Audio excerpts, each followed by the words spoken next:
Assalamualaikum warahmatullahi wabarakatuh. Perkenalkan, nama saya Wanda Ahmadiyah. Saya dari kelompok berperan 2 akan merepresentasikan hasil dari kelompok 2. Judul materinya adalah metode ilmiah psikologi.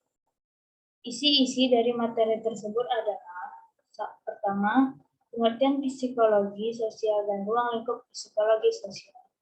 Yang kedua, hubungan psikologi sosial, sosiologi, dan antropologi. Yang ketiga, teori psikologi sosial. Kita masuk yang pertama, pengertian psikologi sosial dan ruang lingkup psikologi sosial. Psikologi sosial adalah salah satu cabang dari psikologi yang mempelajari perilaku manusia dalam situasi sosial. Psikologi sosial beranggapan bahwa perilaku manusia senantiasa dikaitkan dan saling berhubungan dengan kehadiran orang lain, baik secara nyata maupun secara tersirat.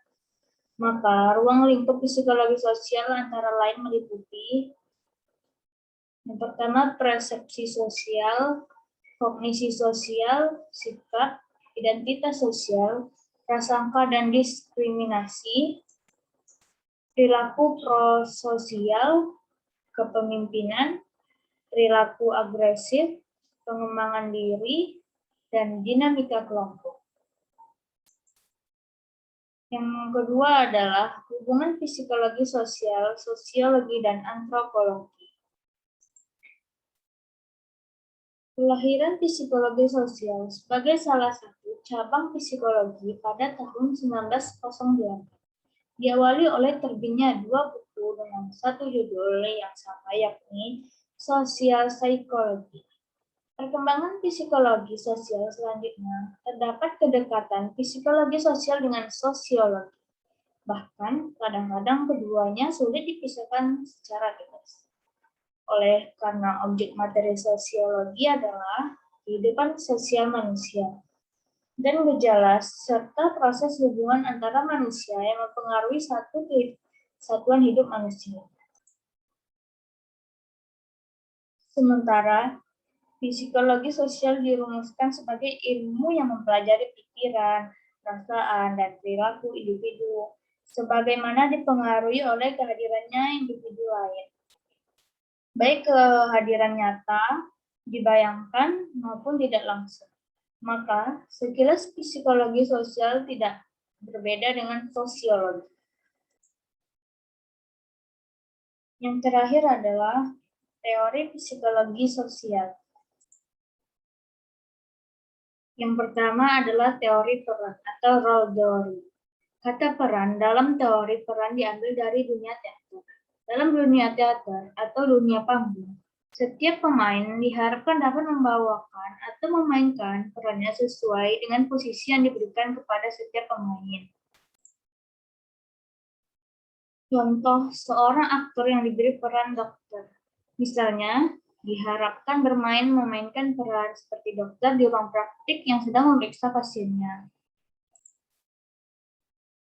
Ia meminta pasiennya membuka kemeja, memegang dadanya, menulis resep, menasihati dengan nada yang menyejukkan pasiennya. Baliknya, aktor yang diberi peran oleh sutradara sebagai pasien, ia juga harus memainkan peran pasien seperti dalam ruang praktik dokter. Itulah contoh dari peran. Yang B, teori pertukaran sosial. Teori pertukaran sosial pada intinya dilandasi oleh prinsip ekonomi. Artinya, manusia akan berusaha memaksimalkan keuntungan dari suatu transaksi dengan biaya yang sekecil-kecilnya. Teori yang banyak memberikan sumbangan dan signifikan terhadap teori penukaran sosial adalah teori pembelajaran, khususnya pendekatan behavioristik dari D.F. Skinner. Teori belajar pada dasarnya menekankan pada konsekuensi suatu tindakan, yakni apakah suatu tindakan tertentu akan memperoleh imbalan atau hukuman. Yang C, teori stimulus. Awalnya, teori stimulus atau respon dipelopori oleh cendekiawan Rusia bernama Ivan Pavlov pada tahun 1849 sampai 1936. Pavlov adalah seorang pakar dalam bidang fisiologi, khususnya fisiologi pencernaan. Pavlov terkenal dengan eksperimennya tentang pengondisian pada anjing. Dan eksperimen itu Pavlov menggunakan seekor anjing yang lapar sebagai anjing percobaan. Kepada AP kemudian diperlihatkan daging cincang atau dalam kurung stimulus. Reaksi AP tak kalah melihat daging cincang adalah mengeluarkan air liur atau respon. Air liur yang keluar dari anjing tersebut ini oleh Pavlov diukur banyaknya, demikianlah oleh Pavlov proses menunjukkan daging cincang dan keluarnya air liur. Dilakukannya berulang-ulang.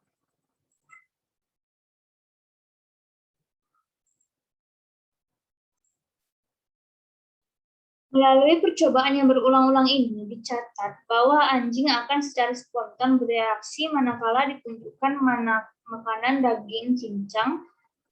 Reaksi spontan keluarnya air liur ini oleh Pavlov disebut respon tidak bersyarat atau RTB. Sedangkan stimulus daging cincang yang mengakibatkan keluarnya air liur AP oleh Pavlov disebut sebagai condition stimulus atau stimulus tidak bersyarat atau STB. Yang kedua adalah teori pembelajaran sosial. Teori pembelajaran sosial banyak dipengaruhi oleh teori SR. Oleh karenanya, pada teori pembelajaran sosial akan banyak ditemukan berbagai konsep yang berasal dari teori seperti imbalan, hukuman, dan penguat. Sekedar mengingatkan, stimulus adalah setiap kejadian yang bisa berasal dari dalam internal atau dari luar eksternal individu yang bisa mengubah perilaku individu. Baiklah, itu saja yang dapat saya sampaikan. Maaf jika ada kata yang tidak jelas ataupun kata yang keliru, saya minta maaf. Wabillahi taufiq wal hidayah. Wassalamualaikum warahmatullahi wabarakatuh.